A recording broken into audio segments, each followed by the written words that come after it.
Be ready. 5 seconds.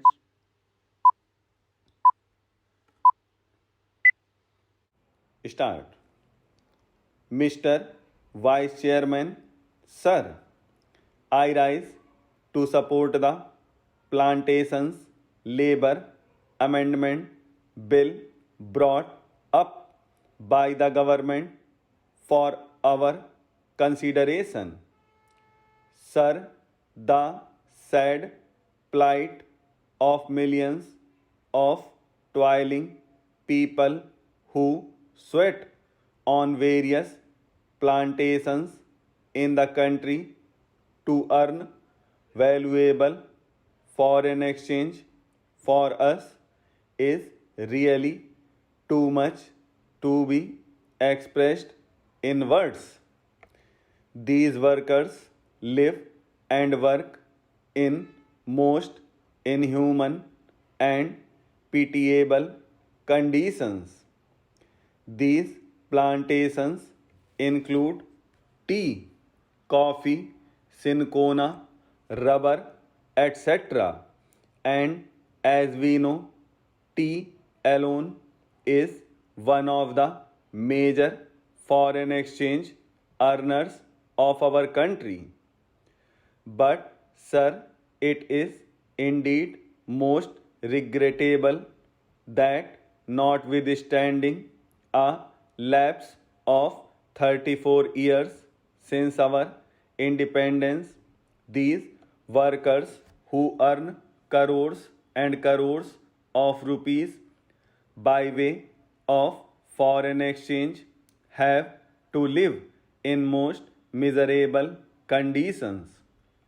They live in houses that are most insecure and collapse frequently, and when these workers die as a result of these collapses, their guardians or their dependents do not get even due compensation for the loss that they have to bear.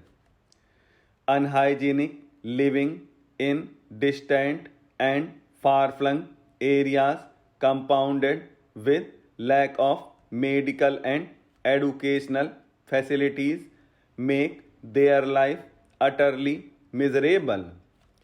These plantation workers have to live in abject poverty like slaves of their employers.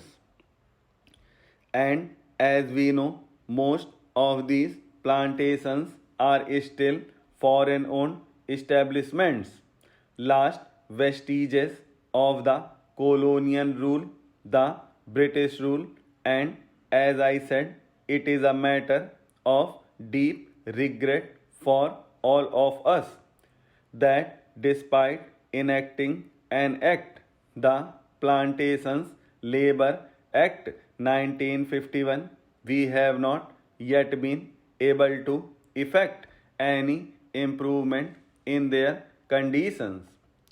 I think the employers alone are not responsible for their miserable condition. We are also much responsible as they are, because although we could enforce the enactment and we could improve their conditions much earlier, we have failed in doing so. Sir, on the 9th May 1973, this House, the Rajya Sabha, decided that a joint committee should be appointed to look into the desired amendment and put up a draft as early as possible for our consideration. On the 26th May 1973, the Lok Sabha also adopted our resolution, our motion, with the result that a 45-member committee in which 15 representatives were from the Rajya Sabha and 30 from the Lok Sabha was appointed to look into the matter. This committee was to submit its report on the first day of the 85th session of the Rajya Sabha, that was in 1973. But this committee had to be granted 3 extensions, and the report was ultimately available on the 3rd March 1975. At that time, as we all know, the so-called JP's movement of total revolution was at its peak. Within 2 or 3 months, the national emergency had to be declared, and during the emergency, priorities had changed, and we could not just effect this desired improvement at that time, and we could not bring about this legislation. And then the Janta rule and the Lokdal rule. For 30 months they were in power, but they too, although they try to pose to be the champions of the downtrodden and the workers, failed to deliver the goods, and that is why today we are going to consider the report of that committee that was presented to the government in 1975. Therefore, we are also equally responsible for not ameliorating their conditions and their plight.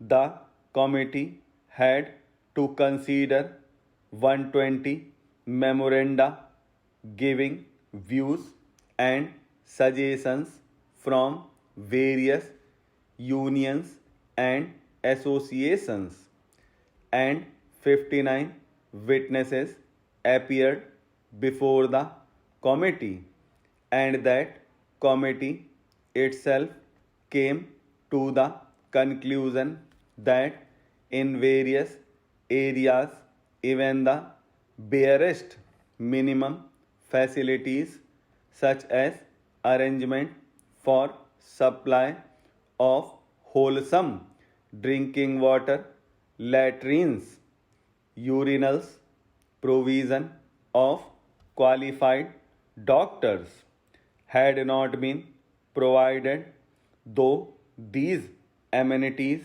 are a must under the Act. The Act has been there, but we could not enforce it. We could not implement it only because the employers did not want it. They did not want to give to the workers due justice. Inadequacy of punishments that are awarded under the Act is one of the main impediments standing in the way of implementation of various welfare measures. Courts generally take a lenient view of the offences under the Act, and they let off the employers who are offenders with lighter punishment, which generally amounts to a fine of rupees 100. So the committee suggested amendment to section 36 of the Act.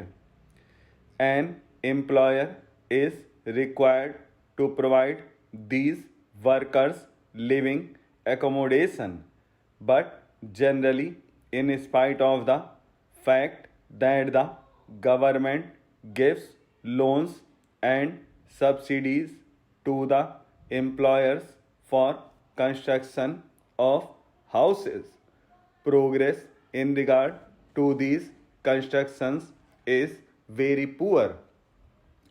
As I said earlier, very unhygienic and insecure houses are there where these people have to live. Even compensation to the workers in the event of house collapse is not given.